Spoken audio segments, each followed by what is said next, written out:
Bueno, hoy vamos a presentar a Tomás Ursola, que es licenciado en Física por la Facultad de Ciencias. Está haciendo su maestría en el PDCIVA Física, bajo la orientación de Lucía Duarte y coorientación de Gabriel González, y nos va a contar sobre lo que está haciendo en su tesis de maestría, que su título es Simulación de interacciones de neutrinos de Majorana en colisionadores de partículas. Bueno, muchas gracias. Esperen que me acomodo esto. Bien. Bueno, primero una pequeña aclaración. Este seminario en realidad iba a ser el año pasado en el contexto de los seminarios de estudiantes de posgrado, pero lo fui postergando y cayó ahora. Pero sigue siendo en el marco de eso, no es que esté abriendo el paraguas, pero estoy un poco abriendo el paraguas. Bien, entonces les voy a contar un poco justamente de qué vengo haciendo en la tesis hasta ahora, algunos resultados recién salidos del horno de esta semana. Y para los que ya vieron la charla que di el año pasado en la SUF, el 60% es lo mismo en realidad, así que va a servir quizás de repaso. Pero bueno, entonces primero voy a dar una pequeña introducción recordando el modelo estándar física de partículas, contar un poco del modelo efectivo que usamos. Después voy a hablar de la física de colisionadores, ¿sí? Entender qué es lo que esperamos observar y qué es lo que realmente observamos. Y lo mismo para las simulaciones, ¿no? Qué es lo que queremos ver y qué es lo que realmente vemos al final. Y bueno, después voy a contar justamente los resultados. Primero para colisionadores electrón-positrón y después para colisionadores electrón-protón. Y después, bueno, como siempre, algunas conclusiones y perspectivas. Entonces, primero, física de partículas y modelo estándar, ¿no? ¿En dónde nos paramos? Bueno, como algunos podrán recordar, estas son las partículas, ¿sí?, elementales, las que no están compuestas de nada más pequeño. Del lado izquierdo sí tenemos lo que serían los fermiones, y después acá tenemos los bosones. Fermiones tenemos dos familias, ¿no? O sea, tenemos dos tipos, tenemos quarks y leptones. Voy a, bueno, señalo con esto. Los quarks son los que componen justamente los neutrones y los protones, y otras partículas que vamos a llamar hadrones. Y después tenemos los leptones. Los quarks sienten las interacciones fuerte, débil y electromagnética, ¿sí? Porque están cargados y tienen carga de color. Mientras que los leptones, bueno, tenemos dos tipos. Los cargados, que son electrón, muón y tau, y sus respectivos neutrinos. Los cargados, naturalmente, sienten la interacción electromagnética, y también la débil. La fuerte no, porque no tienen carga de color. Mientras que los neutrinos, ¿sí?, los que están ahí abajo, al no estar cargados, bueno, lo único que sienten es la interacción débil, ¿sí? Y bueno, después del otro lado tenemos los bosones, W y Z, ¿sí?, de la interacción débil, y después los fotones y los gluones, ¿sí?, cada uno mediador de su respectiva fuerza.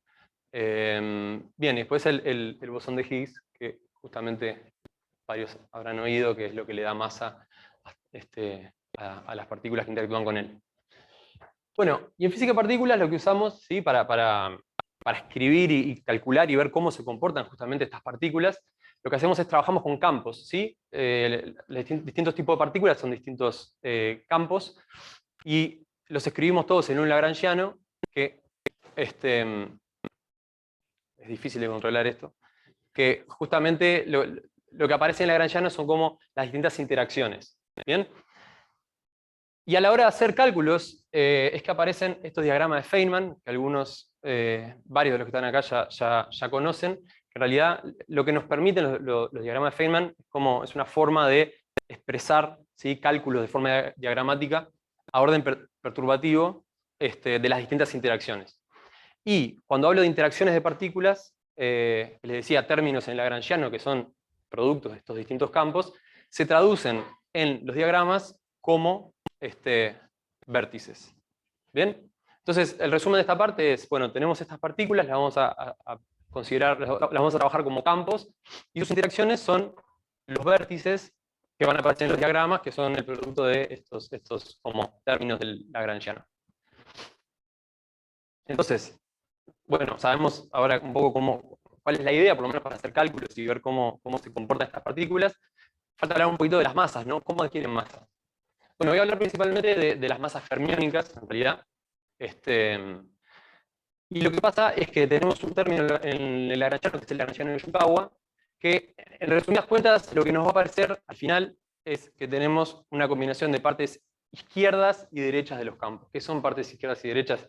Refiere a cómo transforman los campos cuando yo hago transformaciones de paridad. Lo importante a retener acá es que en el modelo estándar los fermiones tienen todos parte izquierda, parte derecha, perdón, salvo los neutrinos, ¿sí? Los neutrinos no tienen parte derecha. Por ende, este término que tenemos acá falta, y los neutrinos entonces en el modelo estándar no tienen masa. Eso a priori no es un problema, digo, ya hay otras partículas sin masa en el modelo estándar y no nos perturba demasiado, por ejemplo, que el fotón no tenga masa. Sin embargo, en 2015 se le dio el premio Nobel a quienes descubrieron el fenómeno de oscilaciones de neutrinos que justamente establecen que tienen masa. Las oscilaciones de neutrinos es que los neutrinos, al propagarse, van cambiando de sabor. ¿A qué me refiero con sabor? Lo que les decía hoy, que teníamos 3 familias, ¿sí? De leptones, teníamos electrones, muones y tau. Bueno, un neutrino del electrón, al propagarse, va a ir cambiando a neutrino de tau, neutrino de muón, etc. Y esto es una consecuencia de tener masa. ¿Bien? Entonces la pregunta es, bueno, ¿cómo incorporamos al modelo estándar que hasta ahora viene funcionando bastante bien, salvo por ciertos pequeños detalles, cómo incorporamos la masa de los neutrinos? Bueno, en realidad el objetivo de esta charla no es hablar mucho de los mecanismos a través de los cuales genera la masa, sino las consecuencias. Entonces lo que hacemos es agregamos neutrinos derechos, ¿sí? Es como una versión medio simplificada, agregamos un singlete derecho, un neutrino estéril, que lo que nos agrega son la masa de los neutrinos livianos y unos nuevos neutrinos pesados, que son justamente la consecuencia de agregar estos neutrinos derechos. Y bueno, eso genera distintos términos de masa.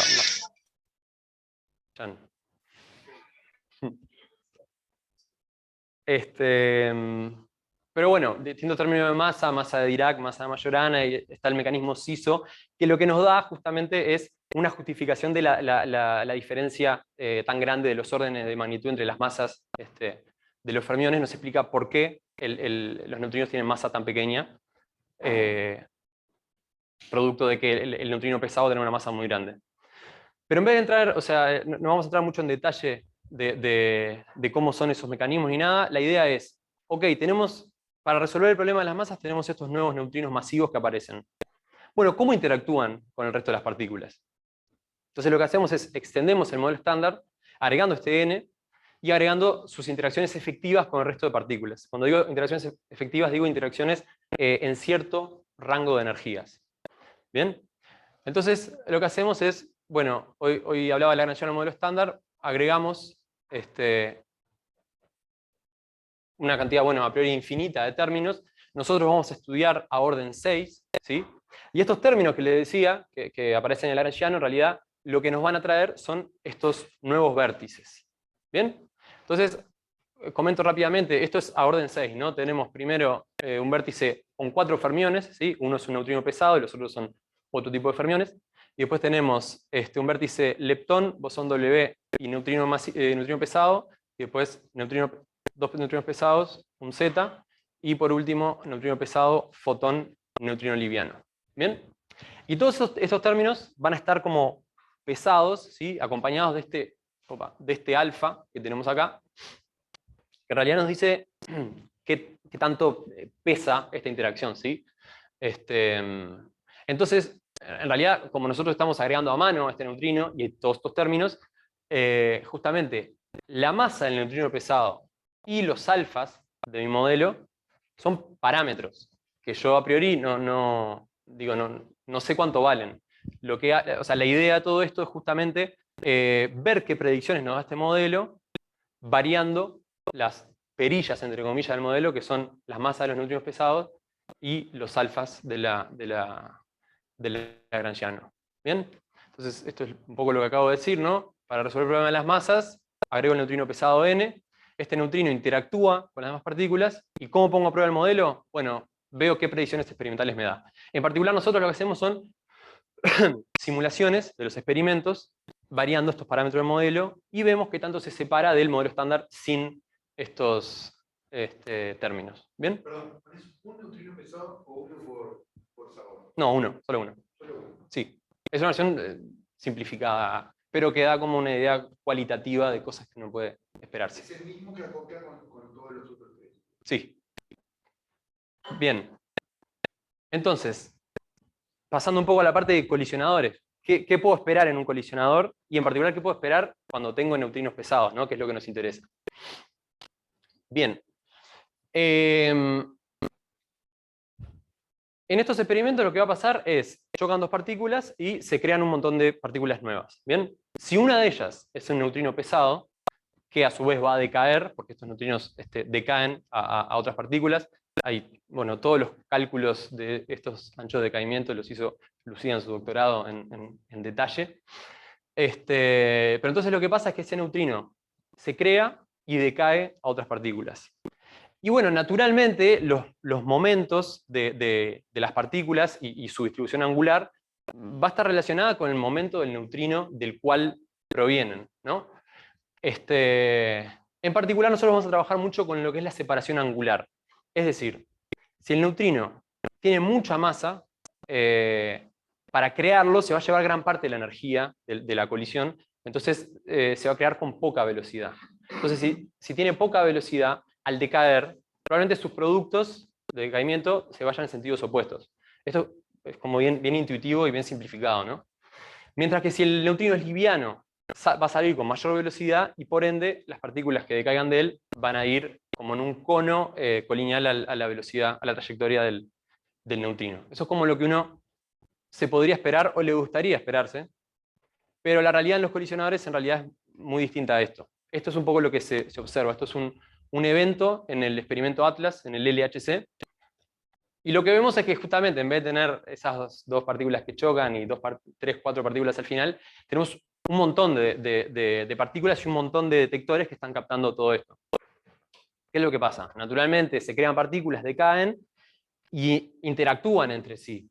Y se dan procesos bastante más complejos que son, por ejemplo, la hadronización, que es cuando los quarks en realidad se unen con otros quarks para formar hadrones. Estos hadrones a la vez interactúan, decaen, etc. Y se generan estos conos, perdón, señalo con esto, estos conos que tenemos acá, que le vamos a llamar jets, ¿sí? Y bueno, y además tenemos todo un montón de otras partículas del proceso. Por ejemplo, si yo chocara dos protones, primero no choco dos protones, sino que choco dos paquetes de protones, eso genera un montón de ruido. Además, en los dos protones que interactúan, como yo espero observar, esos protones tienen quarks adentro, entonces quizás dos quarks den lugar al proceso que me interesa, no en el caso de electrón-positrón, en un caso más general del LHC, pero todos los otros quarks van a estar interactuando y, bueno, en definitiva, en un colisionador se genera mucho ruido, muchos datos, y el gran objetivo en física de partículas es experimental, es tratar de forma correcta estos datos y poder separar lo que me interesa de lo que en realidad no me interesa, que le vamos a llamar background.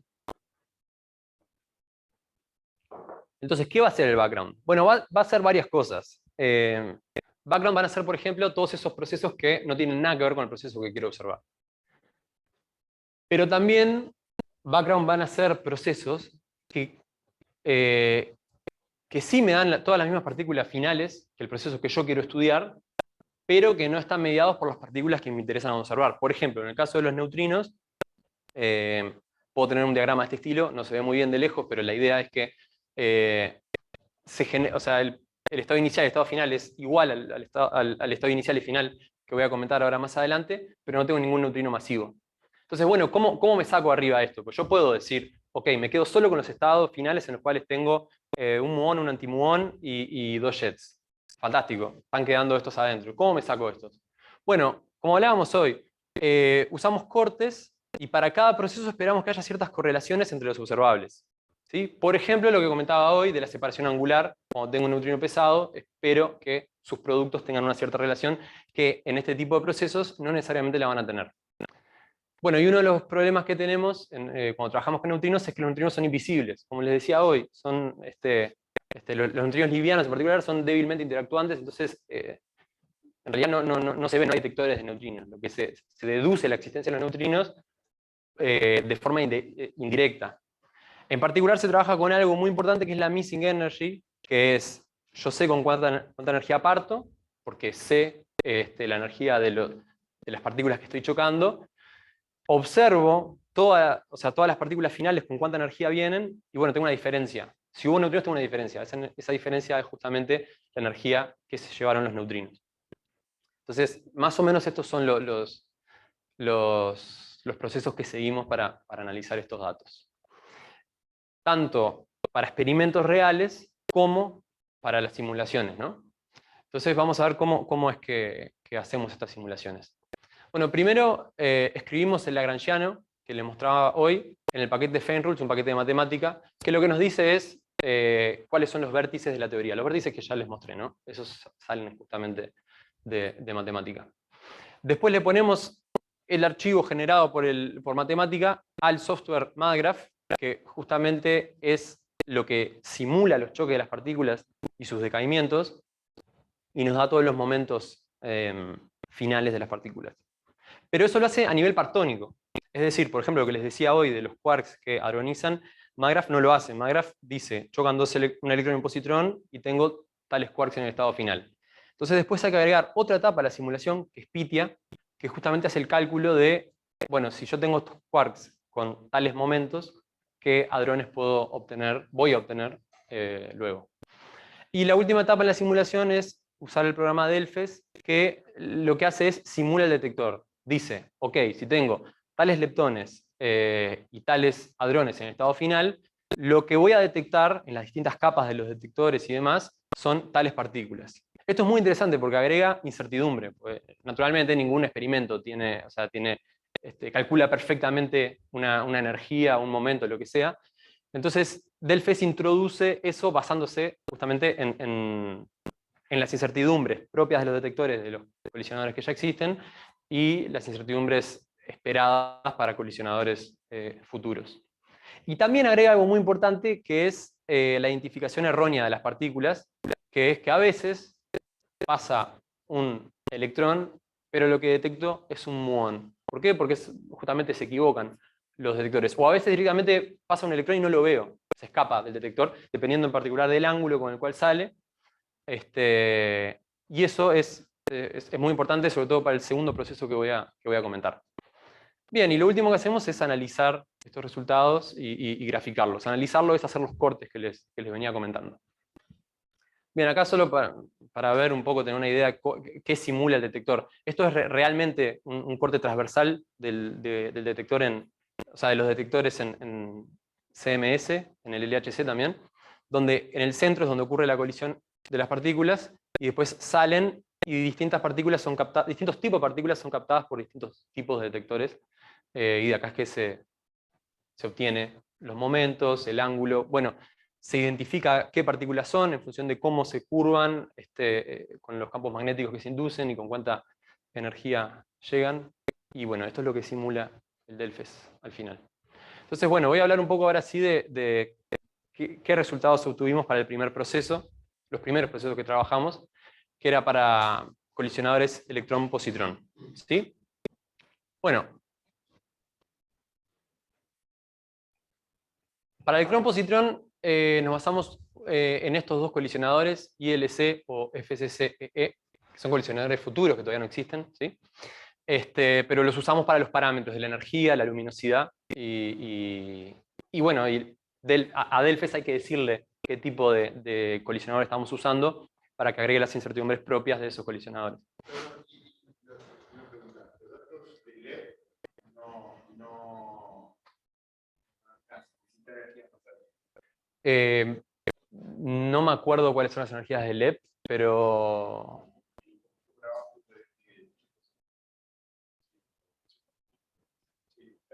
Y no. ¿Eh?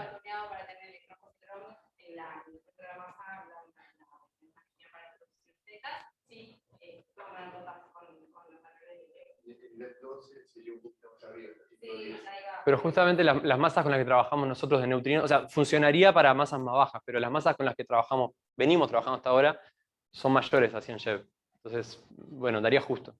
Pero sí, si uno sí, si uno quisiera poner a prueba el modelo con masas menores a esa energía, sí, podría analizar esos mismos resultados. prueba que tiene Z. Claro. Esos datos siguen disponibles. La base de datos de LED no está en el formato de los analistas actuales. Claro. Tienen 30 años, por estar así como estaban, y uno puede reinterpretar los resultados de cosas que analizaron en LED, pero no tenés acceso a usar los datos de LED. De la misma forma que nosotros analizamos los nuestros, claro. No es como los datos de Atlas, que los de LHC te lo puedes bajar, eso. Pero los de LED no. Que igual tardan un buen rato en subirlos, o sea, después de una corrida y analizarlos durante años, es que empiezan a estar disponibles. Hay como todo un lapso de tiempo muy grande antes de poder acceder.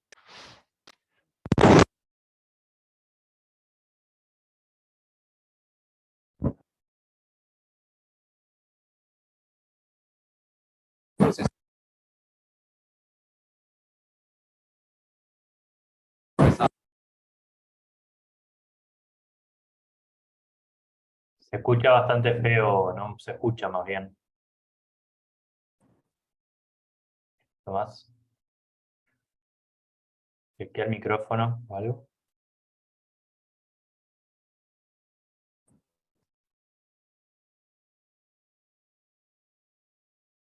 Hola, hola. Ahí sí. Capaz que lo moví. Ahí se En la escucha. mano igual, no tengo problema. Tipo, de acá. No, no pasa nada. Gracias a vos. Y bueno, y el canal semileptónico donde el neutrino va a decaer a muón y acá, y a dos jets. ¿Sí? Estos son los dos procesos que estudiamos para este tipo de colisionador.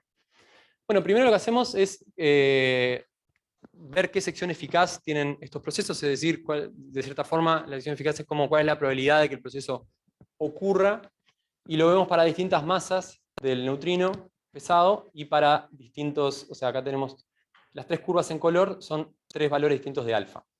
Después tenemos la curva negra, que es para el modelo estándar, es decir, el mismo proceso, pero sin neutrino, tiene una sección eficaz dada. Y bueno, y vemos cómo con las distintas masas de neutrino y los distintos alfas varía esta sección eficaz.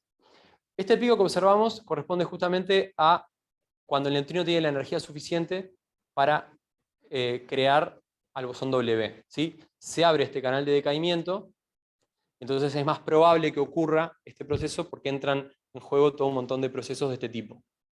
¿Sí? Después cuando la masa del neutrino crece demasiado, se abren otros canales y este proceso empieza a pesar menos. Entonces, esto nos da una idea cualitativa, ¿no?, de qué esperarnos en qué masas.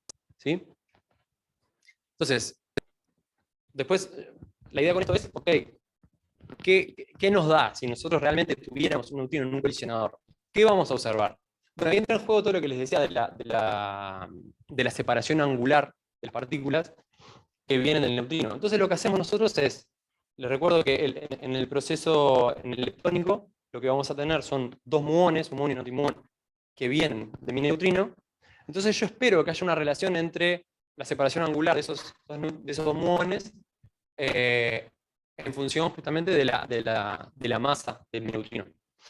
Entonces construimos esta simetría que n más es, de todas las veces que yo hago el experimento, ¿sí? Estas simulaciones hacemos 100.000 veces el mismo proceso, y n más lo que es la cantidad de veces que los muones salieron para el mismo lado, es decir, en la misma semiesfera. Mientras que n menos es la cantidad de veces que salieron hacia semiesferas opuestas, o sea, hacia lados opuestos. Entonces, esto naturalmente, el valor de esta simetría tiene que estar influenciado por la masa del neutrino, ¿no? Si la masa del neutrino es muy grande, lo que les decía hoy, y las partículas salen hacia lados opuestos, yo espero una simetría cercana a -1. Mientras que si el neutrino sale muy busteado, ya sea porque es muy liviano o porque se llevó mucha energía cuando chocaron las partículas, entonces ahí espero que justamente vayan hacia el mismo lado.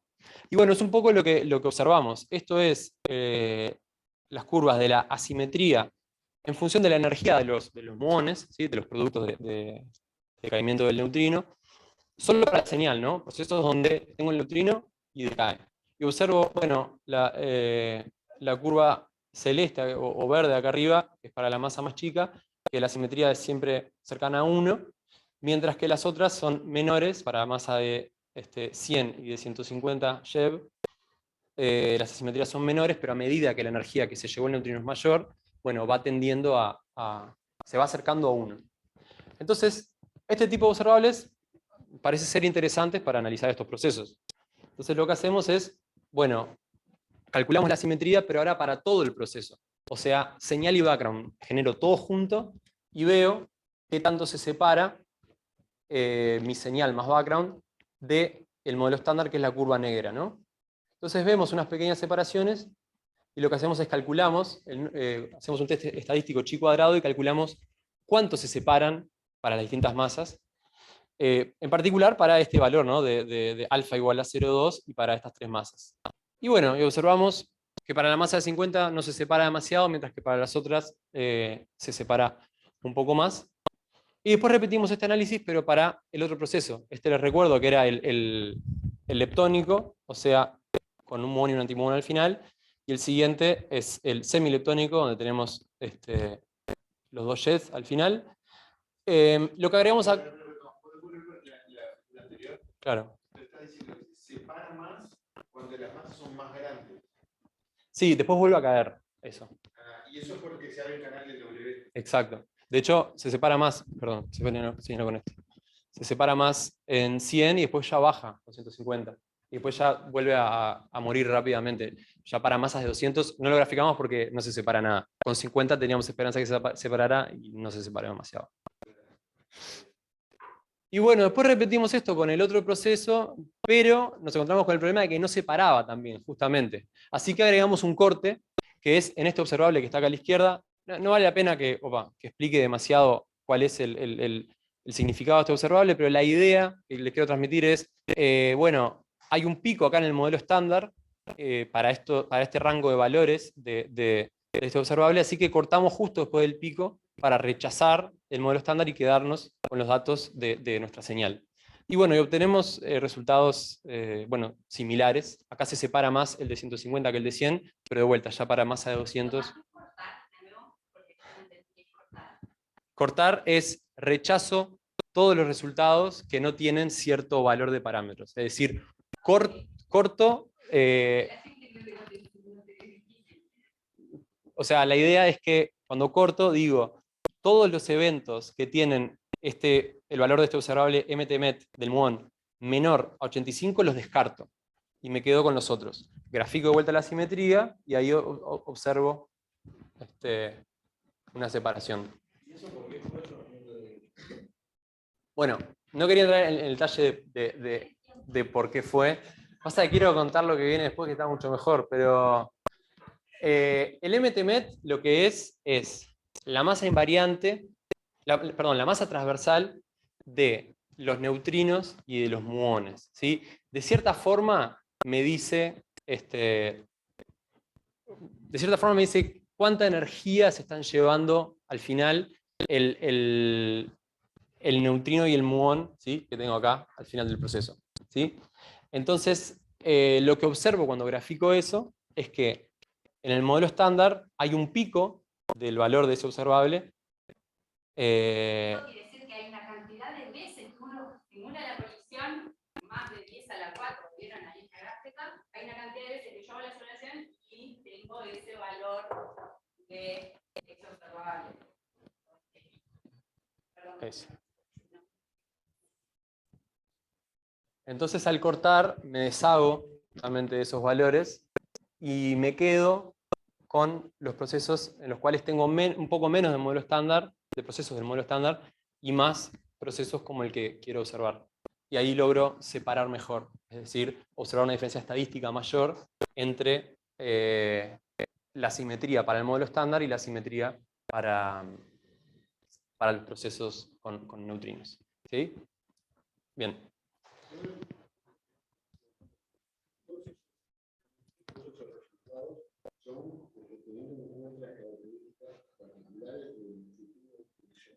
Sí. Sí. Todo eso.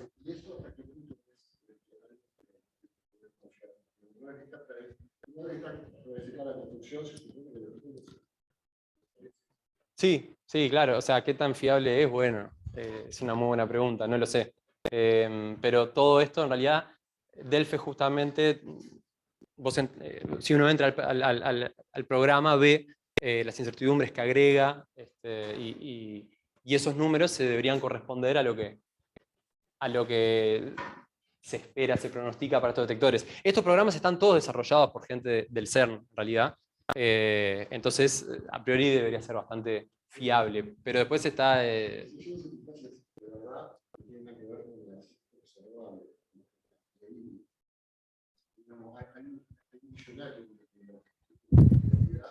Claro. Sí, sí, sí. Pero bueno, y todo esto hasta acá fue para los procesos con colisionadores electrón-positrón. ¿Bien? Acá agregué una pequeña tabla donde vemos con cuántos eventos nos quedamos a medida que vamos haciendo los cortes. La idea no es verla en detalle, solo tener una idea de que, por ejemplo, el modelo estándar acá, al cortar, me quedo de los eventos iniciales, me quedo con un 20%. Mientras que de mi señal acá para la masa de 100 me quedo con un 92%. O sea, los cortes que estoy haciendo, los descartes de datos que estoy haciendo, a priori estarían funcionando. ¿Podría haber sucedido que la física, la nueva física fuera tal que los lugares observables el background fuera mucho más grande? Sí, claro, claro.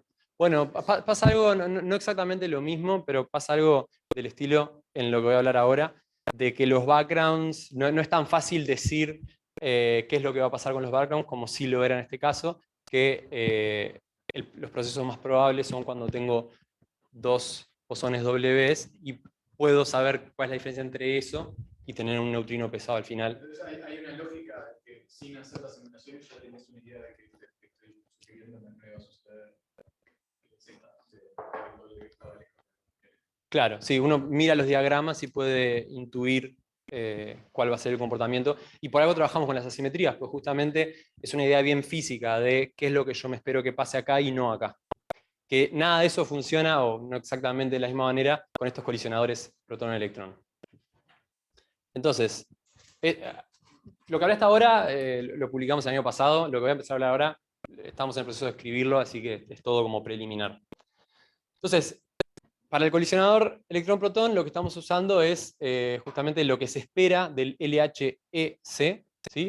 Y el proceso que vamos a tener, que vamos a estudiar, es cuando tengo estado inicial electrón-protón, acá aparece un quark, ¿no? Porque el protón, cuando el electrón choca con el protón, si lo rompe, ¿no? Si se da lo que se llama un hard scattering, interactúa con uno de los quarks, ¿sí? Y en estado final, lo que voy a tener es 3 quarks, ¿sí? Y un leptón, el leptón y 2 de estos quarks vienen del neutrino. De vuelta, pueden venir a través de un vértice de 4 fermiones, como el que conversamos al principio, o de un vértice con el W. Así que de vuelta me espero esa como resonancia, entre comillas, o ese pico para masas del neutrino cercanas a las del W. Pero en particular vamos a estudiar no para cualquier tipo de leptón al final, sino para muones y antimuones. Esto es interesante porque estos procesos en realidad no se van a observar en el modelo estándar. Porque para muones lo que va a estar pasando es que voy a estar violando la conservación del sabor de los leptones. La conservación del sabor de los leptones es, en estado final tengo cierto tipo de leptones, es decir, tengo un electrón, en estado final tengo un muón. Es decir, tengo la misma cantidad de leptones, pero en el mismo tipo. ¿Bien? Esto es algo que las oscilaciones de neutrinos ya violan, por lo que le decía. El neutrino al trasladarse, ¿sí? va cambiando de sabor. Bueno, entonces no sería descabellado esperar ver este tipo de procesos de vuelta. Sin embargo, en el modelo estándar de vuelta eso no aparece. Y después está el proceso con antimuones, que ahí lo que violo directamente es la conservación del número leptónico. Eso es como es algo como más fuerte, pero que es esperable si yo a mi modelo le estoy agregando justamente neutrinos derechos estériles, ¿sí? Entonces, uno para ver si existen estos neutrinos busca este tipo de procesos. Por ejemplo, el decaimiento doble beta, donde uno al principio tiene simplemente neutrones, 2 neutrones, y al final tiene 2 electrones. Y dice, ok, tengo una violación, al principio tenía número leptónico total 0 y al final tengo un número leptónico total 2. Pero bueno, lo importante es que, a retener de esto, es que este proceso que vamos a estudiar, que sí es posible con nuestro modelo con un neutrino pesado, no es posible con el modelo estándar. Entonces la pregunta es, ¿cómo introduzco un background? Yo, en el proceso anterior, mi forma de introducir un background es, corro el mismo proceso, misma simulación, pero le pido que no haya neutrinos. ¿Y ahora cómo hago? Pues si hago eso, me va a decir, no hay ningún proceso.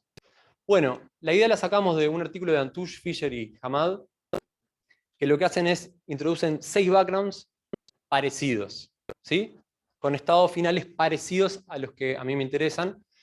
¿A qué me refiero parecidos? Bueno, me refiero a que si, por ejemplo, un electrón lo confundo con un muón, el estado final va a ser el mismo. Que eso, hoy conversaba, que los detectores pueden confundirse de partícula o pueden no detectar una partícula. Entonces, bueno, como dice acá, estos procesos no tienen las mismas partículas finales que nuestra señal, pero yo los podría detectar como el mismo proceso. ¿Se entiende?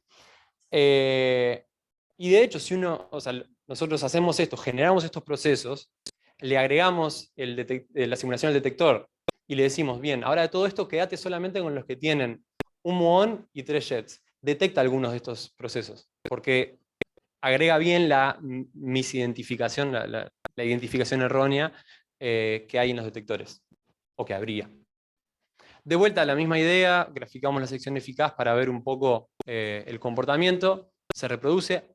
Lo que veíamos antes, lo que tenemos ahora son 6 backgrounds distintos, ¿sí? Los podríamos sumar todos y listo, pero la idea es la misma. Y bueno, ¿cómo podemos analizar estos procesos? Y acá aparece algo interesante. La idea que habíamos comentado antes de se crea el neutrino, decae y yo espero ciertas separaciones angulares, sigue valiendo. El gran problema es que cuando yo choco un electrón con un protón, eso va a estar completamente busteado, es decir, el centro de masa va a ir acompañando al protón porque tiene una masa mucho más grande. Entonces, no es tan fácil hacer esos cálculos en el centro de masa y trasladarlos a lo que yo voy a observar en mi laboratorio. Entonces, la forma de hacerlo es introducir variables invariantes a estos boosts, a estos cambios de referencial. Entonces introducimos este delta R, que en realidad es la raíz de delta eta, que lo voy a... no sé qué hice. Perdón. Ahí va. Bien. Acá va a aparecer el delta fino, ángulo de esféricas. O sea, este es si tenemos el colisionador, phi es el ángulo de acá, y θ es el ángulo azimutal. Pero en vez de trabajar con el ángulo azimutal, definimos el eta de esta forma, y por ende el delta R de esta forma. Esto nos permite, es una suerte de separación angular, ¿sí? Si esto es como el colisionador abierto en un plano, ¿no? El cilindro lo abro a un plano, ahí veo, por ejemplo, dos señales, ¿sí? Dos detecciones, y puedo medir cuál es la separación entre estas dos cosas con esto. Y este delta R es invariante ante boosts. Entonces yo las conclusiones que puedo sacar en el centro de masa, después las puedo trasladar a lo que quiero observar, a lo que voy a observar en el laboratorio, y sigue valiendo. Entonces ahora construimos una simetría, pero en vez de usar el ángulo o el coseno del ángulo, como habíamos usado antes, para ver qué partículas salen hacia el mismo lado y cuáles partículas salen en el sentido opuesto, construyo la simetría con este delta R. Bueno, esto es para ver que justamente el delta R entre los dos jets finales se comporta distinto para el background, que es la curva negra, que para las señales, que son las curvas con colores. ¿Sí? Acá están los dos tipos de procesos. A la izquierda el que viola el sabor, y a la derecha el que viola el número leptónico. Construimos la simetría, como les decía, y la graficamos. Pero hay algo raro acá, y es que el jet 1 y el jet 2 son los jets más... el jet 1 es el más energético y el jet 2 es el segundo más energético. Yo no puedo saber cuál es el que viene del neutrino y cuál es el que viene directamente de la primera colisión. Pero para cierto rango de energías puedo suponer que el jet 1 es el que viene de la primera colisión, pero a medida que la masa del neutrino va creciendo, esa construcción no es tan evidente. Pero bueno, entonces construimos esta simetría, vemos cómo se comporta, y lo que observamos es que cuanto más grande el alfa, ¿sí? El número que acompaña a este nuevo término de lagrangiano, más me acerco al modelo estándar, ¿sí? La curva roja es la curva que tiene el alfa más grande y la rosada el más pequeño. Y debería ser al revés, uno debería esperar mayor separación. Pero ¿qué pasa? Algo parecido a lo que comentaba Guzmán. Yo ahora no estoy trabajando con el mismo proceso, pero sin el neutrino, donde puedo hacer un poco este tipo de argumentos a ojo. Acá estoy agregando un montón de van a tener otro tipo de comportamiento, y entonces no necesariamente va a pasar eso, que la simetría se va a alejar más para alfas más grandes. Entonces, como esperábamos, o sea, al revés de lo que esperábamos, al final este observable no nos ayuda demasiado a separar. Y si hacemos esta gráfica, la idea es, para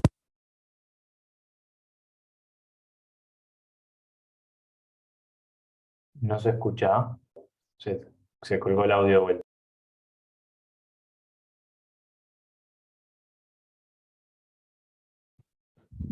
Hola, hola, hola, hola, hola, hola, hola, hola, hola, hola. Ahora sí, ahora sí. Ahora sí. ¿Ahí se escucha? Ahí se escucha bien. Está, perdón.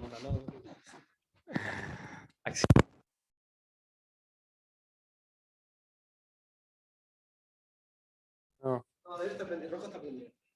Y puede prender.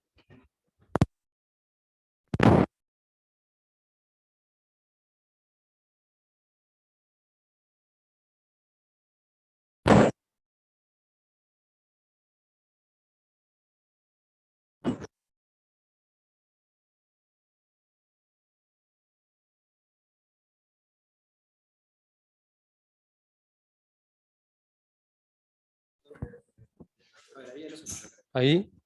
¿Me oís? Sí, ya está. Ahí se ¿Sí? escucha. Bueno. Entonces sigo contando un poco qué es esta construcción que hicimos. Bueno, lo que veíamos hoy, que yo les mostré que para tal masa y tal alfa hay tantos sigmas de separación. Bueno, hicimos eso, pero para muchas masas, y o sea, para algunas masas y para algunos alfas, y construimos esta sábana interpolando esos datos. A la izquierda para el proceso con muón, a la derecha para el proceso con anti-muón. Y lo que observamos es que ninguno supera los 5 sigmas, ¿sí? Acá quedaron chicas las leyendas, pero... Perdón, señalo de vuelta con esto. Esto serían 3 sigmas, o sea, no llega a 4, el proceso de la derecha, y el de la izquierda apenas llega a 4. Entonces no estoy logrando una separación estadísticamente significativa entre mi señal y mi background.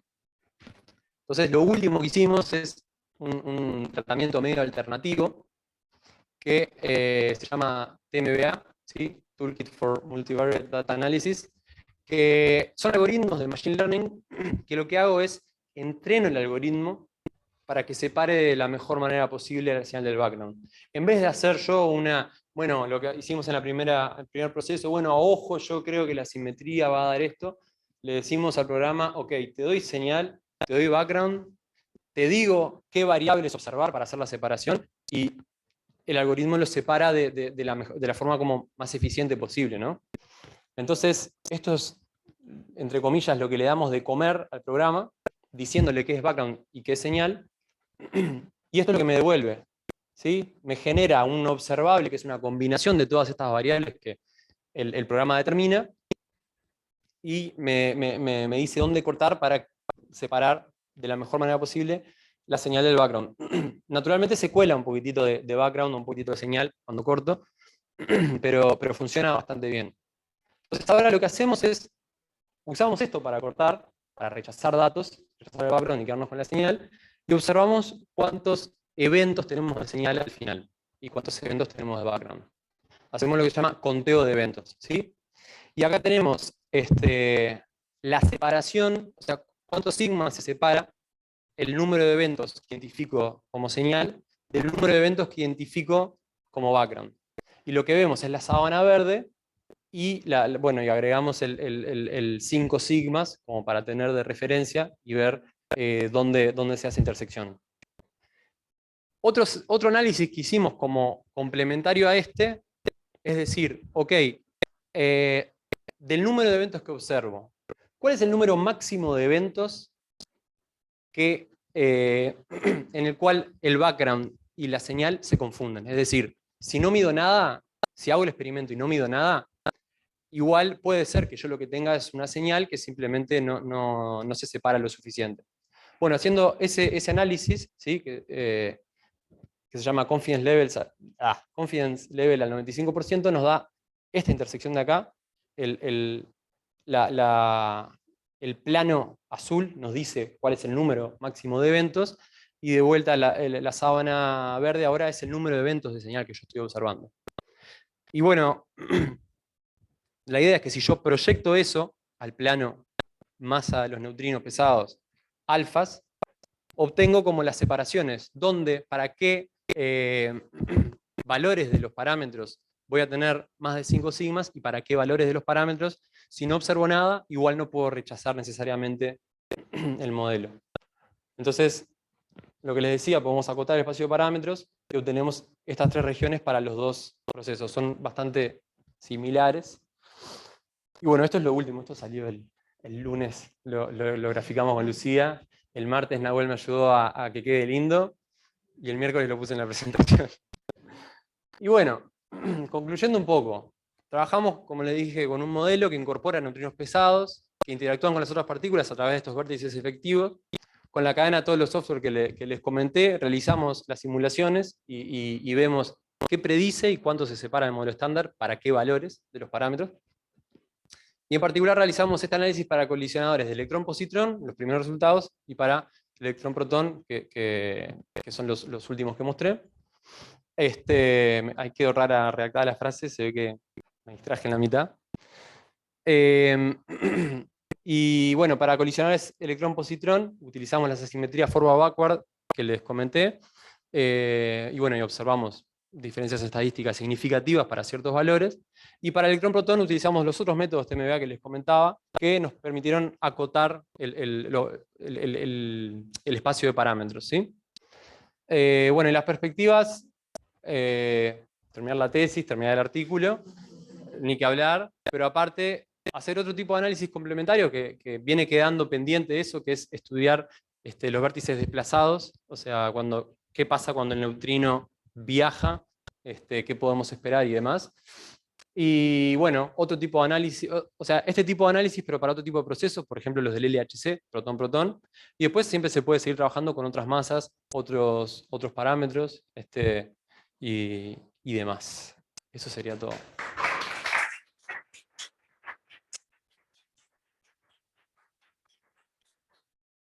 Muchas gracias. Espero no haber hablado muy rápido. Quería meter todo. ¿Esto sigue andando? Es un milagro. Hay una cosa que no me queda clara. La lógica es, o sea, si prendés la máquina y no ves eso, es como que vas recortando el espacio de parámetros. Esa es una de las formas científicamente de pensar esto. Pero mi pregunta es, ¿algo positivo es? Ah, tu respuesta es sí, para que quede en el micrófono, bárbaro. ¿Qué constituiría una detección? Es decir, ¿cuándo podrías decir, en vez de simplemente recortar el espacio de parámetros, al revés, decir, estamos seguros que este neutrino pesado existe? Es decir, que si se viera, incluso si se viera... ¿Hay una región en la que efectivamente descubrirías algo? ¿O además ese algo que descubrirías necesariamente es este neutrino pesado? ¿O puede haber otro modelo en el cual se genera la misma simetría, etcétera? Son 2 preguntas. Bien, bueno, acá la región en rojo es la que justamente la separación es superior a 5 sigmas, es mayor a 5 sigmas, perdón. O sea, es para esos valores de parámetros, o sea, para esos valores de los parámetros, para esas masas y esos alfas, sí, el modelo es tal como lo estamos haciendo, donde en realidad lo que estamos haciendo es de vuelta una simplificación y estamos igualando los alfas de todos los operadores, los movemos como de la misma manera. Si eso fuera real, yo observaría una diferencia estadística suficiente, o sea, mayor a 5 sigmas, para esos parámetros. Pero eso sería para descartar el modelo estándar. Claro, para decir, esto no viene del modelo estándar. Mientras que si yo corro... Pero puedes hacer más que simplemente descartar el nuevo modelo, puedes descartar el modelo estándar también. Claro.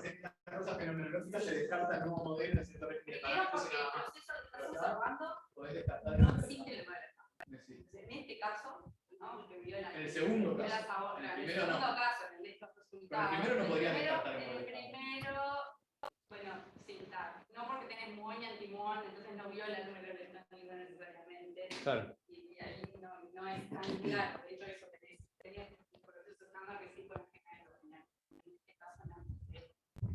No, y después lo otro que tenés, Guzmán, es toda esta región en verde oscuro, que es, no observo nada, o sea, observo el background, pero no necesariamente eso implica que descarto mi modelo. Porque para estos valores, ahí va, para estos valores la separación no es suficiente, o sea, se confunde el background con la señal, se comportan de forma similar, digamos. Verde claro es descubrimiento de qué. No, verde claro es lo que queda entre las dos fronteras. Para verde oscuro, descarto el modelo. ¿Cómo? El chiquitín no debería estar ahí. La cosa está. Vos tenés score, ¿no? Tengo una señal tan rara y la puedo separar con 5 o 6 más de distancia estadística entre lo que dice el modelo estándar y lo que predice mi señal. Eso es Yo rojo. midí, eso es rojo.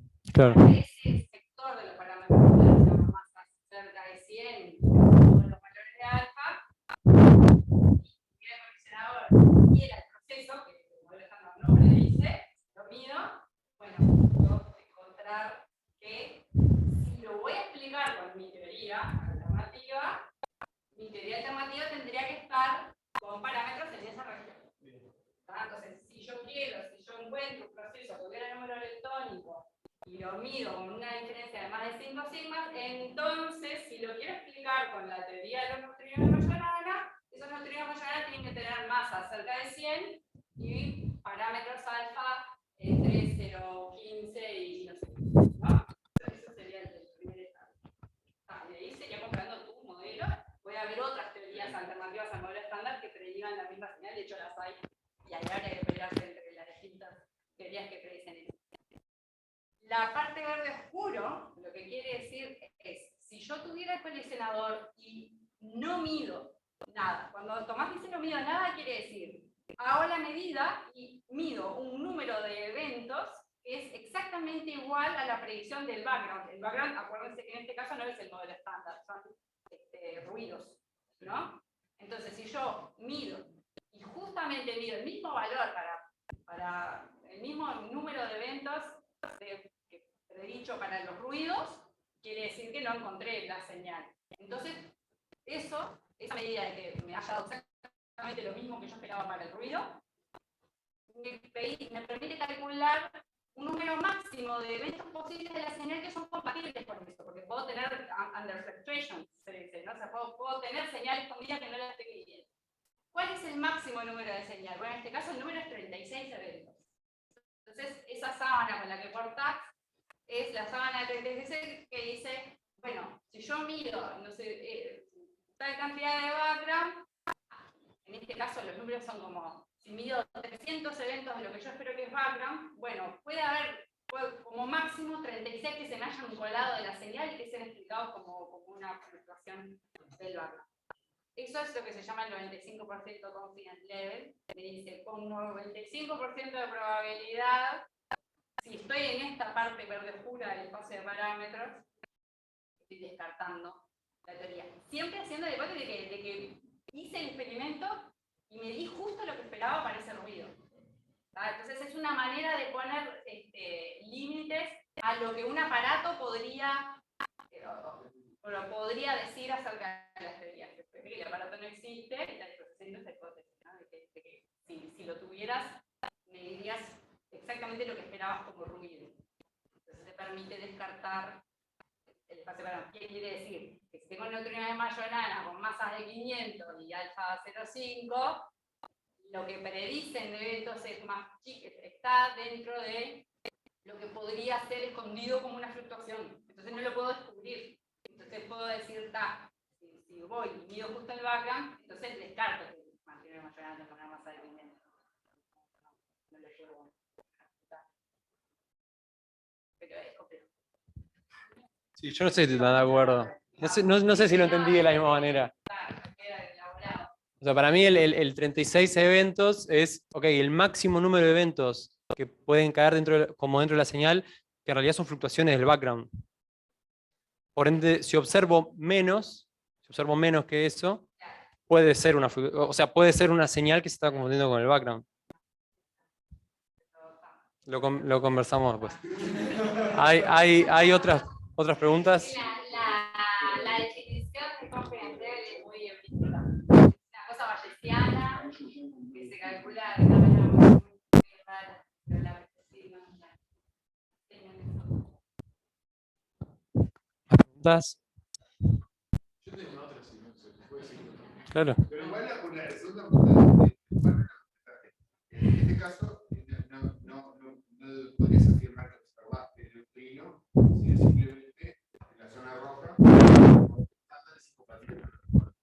Claro, efectivamente. Sí. Lucía básicamente creo que dijo eso. Por eso, que no se puede afirmar. No, Pero vos hiciste la pregunta, ¿qué habría que hacer para efectivamente? ¿Cómo es la pregunta entonces? para tener una smoking gun de que efectivamente TN mayúscula es algo que existe. Es decir, que nosotros no es el modelo estándar, sino que lo que es. Esa pregunta. Esta pregunta, claro, es... Sí. Sí, no sé si es muy fácil de responder. O sea, desde el momento en el cual yo puedo agregar, en realidad puedo hacer procesos más complejos, donde agrego más neutrinos derechos, uno por familia y demás, donde me van a aparecer otros estados masivos y demás. No sé si es evidente agarrar y decir, seguro es este modelo y no este otro, que es bastante parecido, pero no sé qué tan... Los antecedentes. Modelo estándar. Pero se descartó pero no se pudo afirmar que habían detectado el Z0 hasta que hicieron un aparato tuneado. Entonces ahí van a tener un candidato donde tienen que tunear y después hacer un aparato, tunea ahí, hace una fábrica de neutrinos y tienen todas las medidas posibles imaginarias. Sí, ese es el procedimiento usual, ¿no? Ahora, por ejemplo, descubrir que no son de Higgs para medir las propiedades es que hay que hacer un M+M. Por eso uno propone cosas para usar colisionadores que ya están propuestos. El próximo colisionador de electrón-positrón, que en realidad ya hubo uno con el que se descubrió el Z, que es un eléctrico arabánico hoy, ya se usó para eso. Bueno, ahora, para medir las propiedades de Higgs, van a hacer un colisionador de electrón-positrón con mucha más energía que pueda producir Higgs. ¿Por qué? Porque tienen que saber si son los Higgs del modelo estándar u otros, ¿no? Y ahí uno aprovecha y mete nuevos propósitos para esos colisionadores que la gente ya va a hacer. Entonces, en ese sentido, lo mismo, el electrón-protón que se está proponiendo también sería para reducir Higgs en otros contextos, y ahí uno aprovecha y dice, bueno, está barato, además ya que vas a hacer la plata, te digo que también te podría servir para hacer estas cosas. Obvio que los colisionadores no son el mejor aparato para descubrir neutrinos, porque no se ven ahí, o sea, en realidad los neutrinos no está bueno usarlos en colisionadores. Solo que, bueno, encontramos este nicho del mercado en el que le proponemos a la gente que va a hacer colisionadores que miran otras cosas que capaz que sirven para los neutrinos.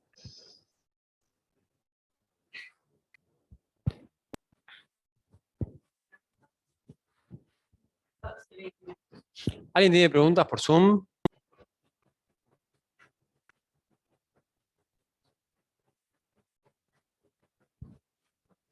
Todo indicaría que no. Bueno, muchas gracias de vuelta. Bueno, gracias.